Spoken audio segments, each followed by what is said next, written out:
મિત્રો 13 એપ્રિલ 2026 સોમવાર સુરત શહેર હીરા બજારો ખુલી રહ્યા હતા, કાપડ મંડીઓમાં અવાજો ઉઠી રહ્યા હતા અને રસ્તાઓ પર એ જ ભીડ જે સુરતમાં જોવા મળે છે અને એ જ ઘોંઘાટ જે આ શહેરને આટલું મોટું અને આટલું અજાણ્યું બનાવે છે. મિત્રો લાખોની વસ્તીમાં દરરોજ નવા ચહેરાઓ સુરત આવે છે ધંધાર્થે સ્થળાંતર કરીને, અને જૂના ચહેરાઓ ક્યાંક ને ક્યાંક ખોવાઈ જાય છે.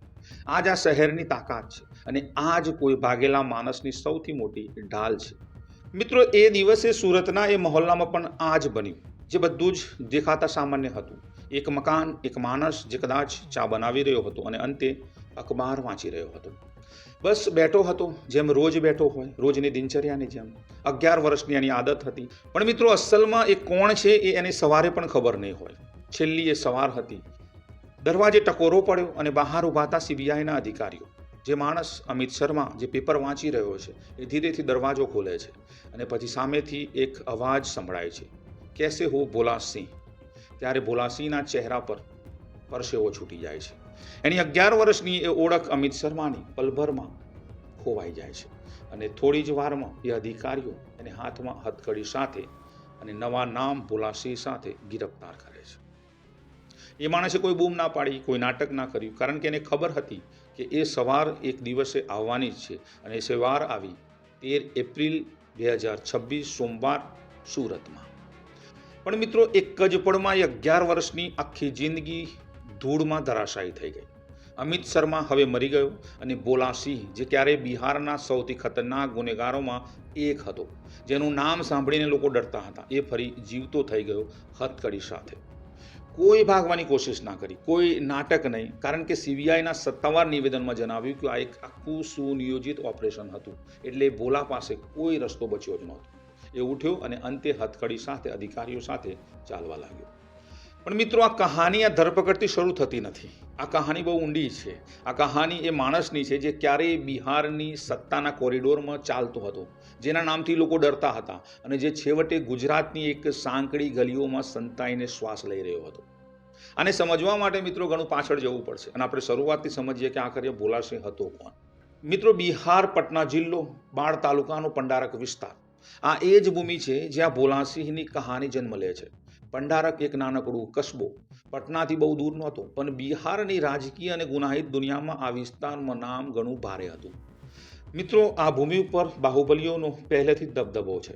ઠેકેદારી, જમીન અને સત્તા, આ ત્રણેય વસ્તુઓ અહીંના સમીકરણો નક્કી કરતી હોય છે અને ભોલાસિંહ આ જ સમીકરણોની વચ્ચે ઉછર્યો, ભણ્યો, મોટો થયો. પણ મિત્રો અહેવાલો અનુસાર ભોલાસિંહ ક્યારેક મોકામાના બાહુબલી ધારાસભ્ય અનિલ સિંહ સાથે બહાર સ્થિત એનટીપીસીમાં ઠેકેદારનું કામ કરતો હતો. બંને એક જ દુનિયાના ભાગ હતા, બંને એકબીજાના સહયોગી હતા. પણ આવી દુનિયામાં મૈત્રી ક્યારેય કાયમી નથી હોતી મિત્રો. જ્યાં તાકાત જ બધું નક્કી કરતી હોય છે, જ્યાં ભાગીદાર આજનો મિત્ર તો કદાચ કાલનો દુશ્મન હોય છે. ચિરાગ ગોટીના કેસમાં જોયેલો આપણા સુરતમાં જ તમને ખબર પડી જશે. બાદમાં બંને વચ્ચે લગભગ 15 વર્ષ સુધી ઊંડી દુશ્મની થઈ. આ દુશ્મની સામાન્ય નહોતી, આ દુશ્મની કાગળ પર નહોતી. મિત્રો અનંતસિંહના અવાજમાં ભોળાસિંહની હત્યા કરાવવાની સાજિશ રચવાનો એક ઓડિયો વાયરલ થાય છે બિહારમાં, અને એ એફએસએલ તપાસમાં એ ઓડિયો સાચો સાબિત થયો. હવે જરા વિચારો, એક તરફ અનંતસિંહ જે બાહુબલી છે, જેના નામે 38થી વધુ ફોજદારી કેસ છે, અને બીજી તરફ ભોલાસિંહ જે ખુદ બિહાર પોલીસના સૌથી મોટા વોન્ટેડ ગુનેગારોમાંનો એક છે. અને આ બંને વચ્ચે મોતની આ રમત જે બિહારના બાહુબલીની દુનિયામાં રોજ રમાય છે. મિત્રો 8 જાન્યુઆરી 2008ના રોજ પટનામાં વિવેકા પહેલવાનના ભાઈ સંજય સિંહની હત્યા થઈ અને આ કેસમાં ભોલાસિંહ મુખ્ય આરોપી હતો. આ હત્યા કોઈ રસ્તા પર નહોતી થઈ, આ રસ્તા કોઈ અવાવરૂ જગ્યા પર નથી થઈ, પણ એક સરકારી કચેરીમાં કરવામાં આવી હતી, એ પણ ધોળા દિવસે. જાણે કાયદાનો કોઈ ડર જ નહોતો ભોલાસિંહને. આ જ એ દોર હતો જ્યારે ભોલાસિંહનું નામ બિહારના ગુનાહિત જગતમાં એક અલગ જ વજન ધરાવતું હતું. પણ મિત્રો ખરો વળાંક ત્યારે આવ્યો 2014માં. જુલાઈ 2014માં કોલકાતામાં 2 યુવક અચાનક ગાયબ થઈ જાય છે. આ કોઈ સામાન્ય ગુમ થવાની ઘટના નહોતી. સીબીઆઈના સત્તાવાર નિવેદન અનુસાર આ બંને 14 જુલાઈ 2014થી ગુમ છે અને એમના પરિવારજનો રોજ રાહ જોઈ રહ્યા છે કે આજે આવશે બંને. પહેલા કલાકો શોધી, પછી દિવસો શોધી અને થાનામાં ફરિયાદ નોંધાઈ. સ્થાનિક પોલીસે તપાસ શરૂ કરી અને તપાસ જેટલી આગળ વધી, મામલો એટલો જ ગૂંચવાઈ ગયો. 2 પરિવારો હતા, 2 માતાઓ હતી, રોજ દરવાજો જોતી હતી પોલીસ સ્ટેશનનો અને રોજ ખાલી હાથે પાછી ફરતી હતી. અઠવાડિયા વીત્યા, મહિનાઓ વીત્યા, કોઈ સુરાગ નહીં, કોઈ સમાચાર નહીં, જાણે બંને હવામાં ઓગળી ગયા હોય. મિત્રો અંતે બંને માતાઓ હાઈકોર્ટમાં ગઈ અને હાઈકોર્ટે મામલાની ગંભીરતા સાંભળીને તપાસ સીબીઆઈને સોંપી. મિત્રો આ જ પહેલું પગથિયું હતું જે સુરતમાં છુપાઈને બેઠો છે અલગ નામથી અમિત શર્માના નામથી ભોલા સિંહને પકડવા સુધી. અંતે 2015માં સીબીઆઈએ RC 1/5/2015 હેઠળ તપાસ શરૂ કરી, પણ ત્યાં સુધીમાં ભોલા સિંહ હવા થઈ ચૂક્યો હતો. કોઈ નિશાન નહોતું, કોઈ સુરાગ નહોતું અને તપાસ શરૂ થતાં જ ભનક પડતા જ એ ગાયબ થઈ ગયો. ના એ બિહારમાં હતો, ના એ કોલકાતામાં હતો. બિહાર પોલીસ પાસે એના 11 કેસ હતા. સીબીઆઈ પાસે કોલકાતાના અપહરણનું હતું, પણ ભોળા સિંહ ક્યાંય ના મળ્યો. મિત્રો, ભાગવું એક કળા છે, પણ લાંબા સમય સુધી ભાગ્યા કરવું એક સાયકોલોજી છે. જે માણસ વર્ષો સુધી ફરાર રહે છે, જે ધીરે ધીરે પોતાની જૂની ઓળખ ભૂસતો જાય છે અને એક નવું નામ, એક નવા દસ્તાવેજ, નવી ભાષા, નવું શહેર, નવી દિનચર્યા, દરેક નવી ઓળખાણ એક જૂઠ પર ઊભી હોય છે. અને ભોલા સિંહે પણ આ જ કર્યું. એ ક્યારે અમિત શર્મા બન્યો તો ક્યારે બન્યો ગૌતમ કુમાર, અને એ નકલી દસ્તાવેજોના સહારે એ અત્યારે જીવી રહ્યો હતો. એને સુરતને પસંદ કર્યું અને આ પસંદગી આકસ્મિક નહોતી. મિત્રો, સુરત ગુજરાતનું ઔદ્યોગિક શહેર, લાખોની વસ્તી, રોજ નવા લોકો આવે, હીરા ઉદ્યોગ, કાપડ, વેપાર અને મિત્રો સ્થળાંતરિત મજૂરો. આ શહેરમાં અજાણ્યા ચહેરાઓની કોઈ કમી નથી. એક માણસ જે શાંત રહે, ઓછું બોલે અને કોઈ સાથે દુશ્મની ના લે, એ આ શહેરમાં વર્ષો સુધી ગાયબ થઈ શકે છે. અને ભોલા સિંહે અમિત શર્માના બનાવટી ઓળખપત્ર, બનાવટી આધાર કાર્ડ બનાવીને સુરતમાં પોતાનો અડ્ડો જમાવ્યો. પડોશીઓ એને અમિતભાઈ કહેતા. મકાન માલિક પાસે અમિત શર્માના કાગળ હતા.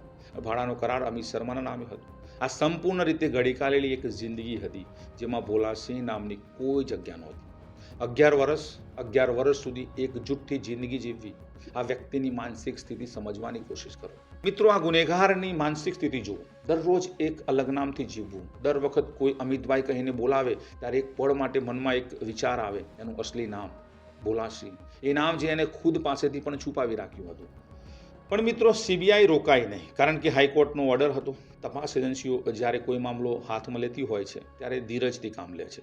ધાગા એક એક કરીને ખેંચાય છે. ડિજિટલ ફૂટપ્રિન્ટ, જૂના સંપર્કો, મોબાઈલ ડેટા, જૂના સ્વજનો પર નજર.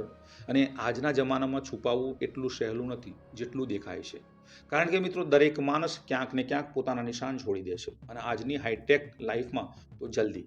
અને અંતરો મિત્રો, સીબીઆઈએ એક સ્પેશિયલ ઓપરેશન હેઠળ એક અભિયાનની શરૂઆત કરી. અને પછી એક સવાર આવી, 13 એપ્રિલ 2026 સોમવાર. દરવાજે ટકોરો લાગ્યો, ખામોશી અને 2 શબ્દ જે 11 વર્ષથી એને નહોતા સાંભળ્યા. એક પળ, 11 વર્ષની આખી જિંદગી ધરાશાયી થઈ ગઈ. ભોલા સિંહને ગિરફ્તાર કરીને સુરતની સ્થાનિક અદાલતમાં ટ્રાન્ઝિટ રિમાન્ડ માટે રજૂ કરવામાં આવ્યો. ત્યારબાદ કોલકાતા લઈ જવામાં આવ્યો, જ્યાં સીબીઆઈ રિમાન્ડ માટે કોર્ટ સામે રજૂ કરવામાં આવશે.